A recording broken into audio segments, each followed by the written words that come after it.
bullets, baka may shorted best. OL o kalahating reading consider. Hi, I'm Mike Pisico Gonzalez, founder of ERC. So meron tayong discussion for today, yung mga no modem firmware, no IMEI, mostly baseband issue yan. So dalawang klase kasi yung no signal natin about searching. Kahit wala. So dalawang klase yan ang no signal natin, either na kami no, wala siyang pagpunta mo sa setting. Then pag tingin mo sa modem firmware, wala siyang modem firmware o bakante siya. So, ang problema niyan is related sa baseband circuit. Yung nakamino yun. Pag naka-hello, ang unit, pag naka-hello, ibig sabihin hindi siya unable to activate. Pag pindot mo ng info, so lalabas lang yung SN lang. So mostly apat ang lumalabas yun na info dun sa pag naka-hello yung unit. So dalawang klase yung ginagawa nating no signal about no modem firmware without IMEI. For example natin, mas madaling intindihin, so applicable to other model, iPhone 7 Qualcomm board. So may tinatawag tayong test point para hindi maksaya ang oras natin. May ginagawa tayong test point sa mga caps kung repairable ba yung unit or hindi na. Bakit nasabing repairable or hindi na? Once ang baseband IC is shorted na, so not repairable na po yan. RTO na po yan. Sorry na sa motor. But kung sa test point na yon is repairable pa ang unit, dumiretso tayo sa troubleshooting kung nasaan yung problema. So nasaan ba yung mga test point na yan? Para hindi maksaya yung oras natin kahit fresh pa yung unit, kahit wala pang galawin unit, may tinatawag tayong test point about sa mga kapasitor. May nasa yung mga kapasitor. For example natin is iPhone 7 Qualcomm board. Lapit mo para kita nila dito. Lapit mo para kita dito. Okay, dito tayo. Nakita natin yung baseband PMU, yung BBPMU, Baseband Power Management Unit. So ito yung nagsusupply kay baseband IC, itong IC na to. So mayroon tayo ng mga test point like capacitor number C5615, C5631, C5604, C5701,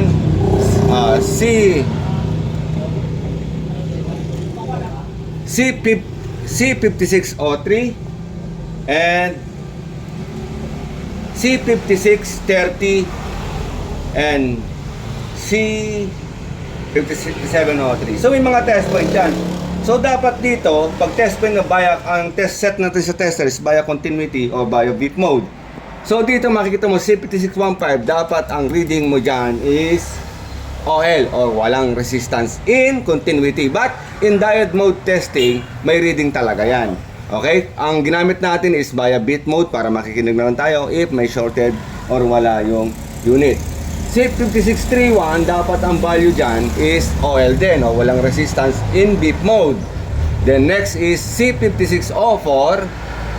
So dapat ang reading dyan is wala din sa bit mode, OL. Okay? Then C5701, C5701, dapat ang reading dyan is 200 ohms hanggang 400 ohms, normal yon. Then sa mga huling nabanggit, C57, ano to? C5703 and C5630 is, ang reading dapat dyan is OL in resistance or beep mode. Inuulit ko, beep mode hindi diode mode. So pwede mga applicable yung diode mode test if kabisado na. Okay, so mostly ginagawa ko sa simula natin ng mga seminar event. So pinapagamit ko sa test caps within sa mga capacitor is via beep mode or continuity test ang ginagamit natin para mas madali nating matrace. So makikinig ka na lang, hindi ka nasisili pa. Okay, so maliban na lamang dito sa C5604, so ano ba yung not repairable na sinasabi natin? Yung sinasabing not repairable, yung kanina banggit ko mga resistance, yung mga walang resistance na ng mga capacitor. Pag ganun na naging test mo, i-diretso mo yung troubleshooting mo. Repairable ang unit 100%. But, sa second natin, malalaman natin, if not repairable ang unit, doon sa mga nabanggit na capacitor, maliban lamang sa C5604 and C5701, repairable ang unit. Magkakaproblema lang doon sa C5701 is kadalasan for Wi-Fi use only. Pag nag-short ang C5701, which is ang resistance value sa normal niya is 200 ohms up to 400 ohms. So pag nag-short ang C5604, ito. So repairable yan. Maliban lang dito sa dalawang capacitor ng C5701 at C5604. So pag nag-short ang C5604, it means tinatamaan dyan XCBRO1 underscore RF o yung tinatawag nating WTRFRC. Nag-short siya dito sa IC nito. XCBRO underscore RF o yung tinatawag nating WTR. Okay? So meron pa rin isa. Pag nag-short dito sa C5701, so kadalasan nag-i-install tayo ng resistor o sinusuplayan natin ng pero not 100%, pwedeng gumana, pwedeng hindi. Minsan gumagana, minsan hindi.